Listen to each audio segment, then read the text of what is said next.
అమ్మా ఇప్పుడు అంటే స్త్రీ ఆహ్, బట్ట కట్టడం నేర్చింది. ప్రసవ వేదన నుంచి అంటే ఇలాంటి సమస్యల నుంచి కూడా తను ఎలా అధిగమించాలి, ఎలాగా గోప్యంగా ఉండాలి అని వ్యవహరించడం అంతా తను నేర్చుకుంటూనే వచ్చింది. అంతే కాకుండా ఇప్పుడు మనం చాలా ఇంపార్టెంట్ ఏంటంటే మనం ఆహార ధాన్యాలు, పంట విషయానికొచ్చేటప్పటికి వ్యవసాయం కూడా తన దగ్గర నుంచి మొదలైందంటారా? అవును. లేకపోతే అది పురుషుడిదేనంటారా? కాదు. స్త్రీనే వ్యవసాయాన్ని హ్మ్. మొదలుపెట్టింది స్త్రీనే. హ్మ్. స్త్రీ వ్యవసాయం చేయాలనేటువంటి ఒక ఆలోచన కూడా హ్మ్. స్త్రీకే మొదట వచ్చింది. హ్మ్. అంతా వాళ్ళు బయట ఓపెన్ ప్లేస్‌లోనే తిరిగేవాళ్ళు కదా! అవును. ఆ కొంత స్థలాన్ని తీసుకొని, హ్మ్. ఆ వ్యవసాయాన్ని విత్తనాలు వేసి, హ్మ్. ఆ విధంగా క్రమక్రమంగా హ్మ్. వ్యవసాయ అభివృద్ధిని చేసింది స్త్రీని. హ్మ్. పంటను పండించింది. హ్మ్. అందుకే ఆమె ఆమెకు ఆ సమాజంలో స్త్రీకి ప్రత్యేకించినటువంటి ఒక గౌరవం ఉండేది. హ్మ్. అదే మాతృస్వామ్య గౌరవం. హ్మ్. ఎందుకంటే అదంతా స్త్రీనే ప్రతి ఒక్కటి చేసింది. ఇప్పటివరకు మనం పురుషుడు వెంట లేడని కాదక్కడ. హ్మ్. స్త్రీనే ఉందని కాదు. అంటే ఆలోచన పుట్టింది మాత్రం స్త్రీకని చెప్తున్నాము. స్త్రీకే అంటే అంతే.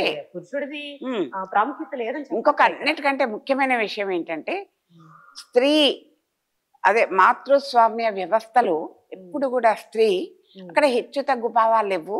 హ్మ్. ఆహ్, నేనెక్కువ నేనే అన్నీ చేస్తున్నా అనే ఫీలింగ్ ఆమెకు లేదు. హ్మ్. ఎప్పుడైతే పశుపోషణ, వ్యవసాయం ఇవన్నీ అప్పుడు స్త్రీనే హ్మ్. ప్రధాన పాత్ర. ఒక్క హ్మ్. పశువుల పెంపకం అప్పుడే హ్మ్. పురుష ఆధిక్యత ఉండేది. ఓహో! పురుషాధిక్యత ఎప్పుడైతే వచ్చిందో, హ్మ్. పురుషుని హయాంలోనే, హ్మ్. పురుష వ్యవస్థలోనే హ్మ్. స్త్రీ తక్కువగా చూడబడ్డది. హ్మ్. కానీ అప్పటి వరకు కూడా హెచ్చు తగ్గు భావాలు లేవు.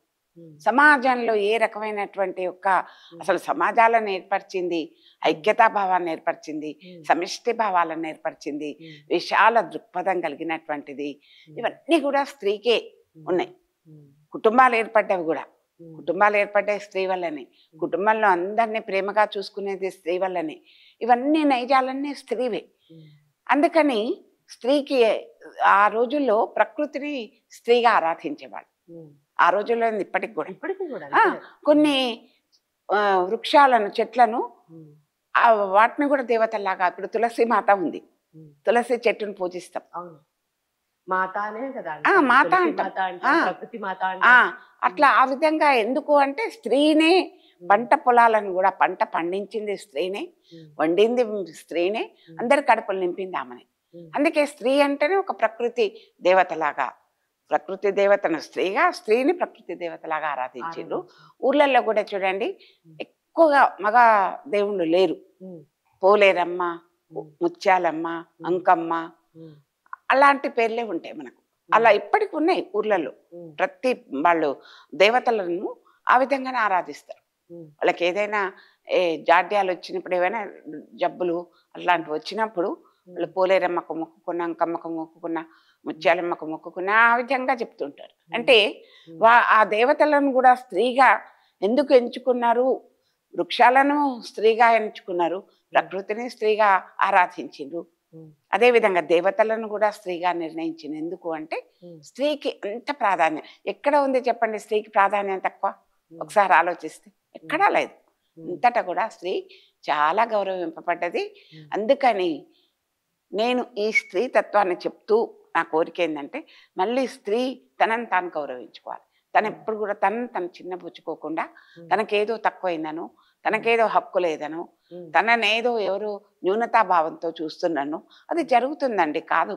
నేను కాదని అసలే అనను. హ్మ్. ఎవరైనా స్త్రీ ముందుకు పోతుంది అంటే, మన దగ్గర వాళ్ళే, మన వాళ్ళే ఎన్నో మాటలు అంటూ ఉంటారు. హ్మ్. అవన్నీ మనం పట్టించుకోకుండా, హ్మ్. మనం అభివృద్ధి పథంలో ముందుకు సాగుతూనే ఉండాలి. హ్మ్. ఆ విధంగా ఉన్నప్పుడు హ్మ్. మనకు అభివృద్ధి అనేది హ్మ్. సాధ్యమైతది. హ్మ్. ఏది అన్నీ సుసాధ్యాలే గానీ, దుస్సాధ్యాలు ఏవి లేవు. హ్మ్. ఎవరికి? స్త్రీకి. స్త్రీ హ్మ్. ఎప్పుడైనా పురుషుడిని నడిపిస్తది. హ్మ్. స్త్రీని పురుషుడిని నడిపించేది ఇప్పుడు ఏ పురుషుడైనా బాగా వృద్ధిలోకొచ్చిండంటే, ప్రతి పురుషుని వెనక ఒక స్త్రీ ఉంది అని అంటారు. హ్మ్. ఆ విధంగా అదే గౌరవాన్ని, హ్మ్. అదే ఆత్మగౌరవాన్ని అనుకోండి, అదే గౌరవాన్ని అనుకోండి, హ్మ్. అన్నీ స్వాతంత్రాన్ని అనుకోండి, అన్నిటినీ కాపాడుకోవాల్సిన బాధ్యత మొట్టమొదలు మనది మనకే ఉంటది.